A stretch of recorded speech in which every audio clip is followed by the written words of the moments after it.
specifically the roof. And this is going to hurt. It's going to hurt. The 99 won't go a lap down because of this, but now he'll be by himself on the racetrack. The pack, the draft, the air of all these cars much faster than the 99 by himself. Daniel Hemrick jumped up to lead that outside line. He saw the teammates, the Roush teammates, the 6 and the 17, Keselowski and Buscher. He wanted to be in front of those to lead it. Big push right here from Keselowski. BuildSubmarine.com camera, give us great shots. It was the best qualifying of the year for Daniel Hemrick. You see him up ahead.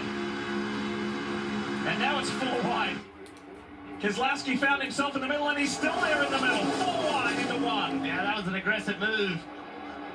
Denny Hamlin wanted to lead that pack, and he left that bottom open for Keselowski, and Keselowski took it. I think Denny thought that 3 wide would be the max this early. Brad, different opinion, and now the 11, after a top 10 qualifying effort, will fall to the back.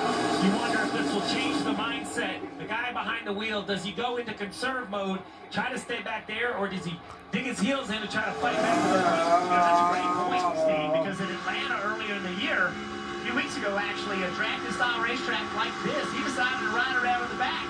Avoid the wreck, and he talked about being aggressive this race. As soon as he got aggressive, it didn't You see that bright yellow car, Michael McDowell's leading the pack. He's going to continue to change lanes, trying to pick up that help. Overhead of him, he's very patient. Expecting him to kind of move up, pick up the top lane. There you go, the lane change. Pick up those RFK teammates, Brad Keselowski, Chris Buscher. Working well together. In that Wonderbread car. Inside lane is 9 together at all. Look at the gap in between the cars on the inside line versus how much tighter they are on the middle and the outside. That makes it much less efficient. You lose speed with gap. The air is so violent around these race cars. If something catches your eye, it could be the flaps on the hood. As we ride on board with Joey Logano with the Coca-Cola onboard camera, you've gone down the interstate and rolled down just one window, and you hear that air bumping around inside the car. Now imagine 3 times the speed, 3 times the air pressure. That pressure can get under the hood. You see those flaps start to open. Always catches my attention. Here's here on the left side of the 8. Kyle Busch, the hood flap flying open. Busch with a great qualifying yesterday, and his RCR teammate Austin Dillon, both in the top 10. They went to the second round of qualifying. Gilliland's on that low inside line. He's got Logano right behind him.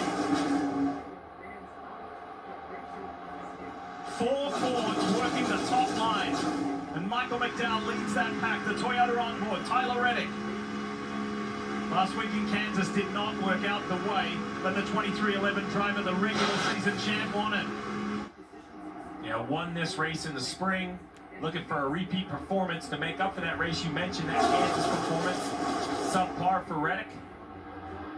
That inside lane does not look very good right now. I've seen a lot of drivers in it start looking to find a place to get to the middle.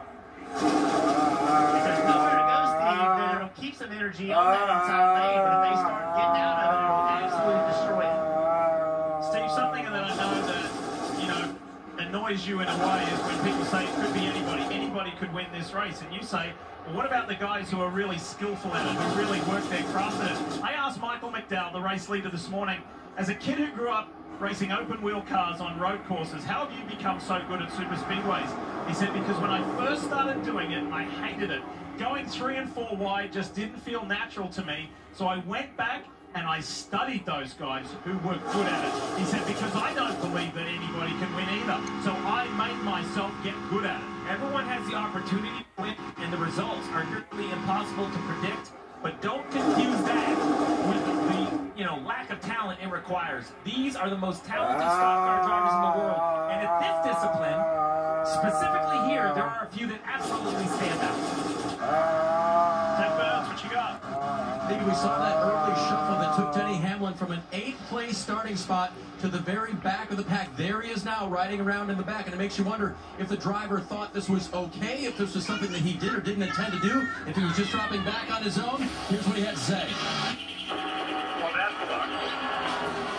Succinctly, that sucked. He didn't necessarily want that to happen, but now, Jeff, he's just got to deal with it and race from there. Well, the problem, Dave, is that dealing with it's very difficult because it's 3 wide. Where are you going? Where are you going? Right? So how are you going to gain this track position back? There's plenty of time in this race between pit strategies, between cautions, and all these types of things. Denny can get his track position back. But it's not like he's just going to drive up there and just hit where are you going to go? And that's where you get frustrated as a driver. You start pushing the issue, trying to make something happen.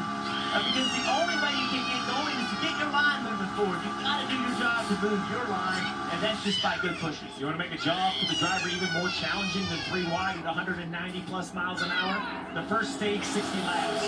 These cars can run 40 to 45 laps on fuel. They'll all require a trip down pit road. Well, the crew chiefs ask themselves, how can we help my driver with this problem of if we need less gas, we'll be on pit road less. So now I want you to be out here racing 190 plus, and oh, by the way, try to save some fuel along the way. Some are better than that than others. So many games being played throughout the pack. Just going back to the Denny Hamlin point, Jeff, to underscore that. He said and Dave mentioned, you know, he's going to make up the positions. Well, he's down 29 places from where he started. So some work to do for the 11. It's the front row Motorsport Fords out in front along with the RFK Racing Fords. The Blue Oval boys at the moment.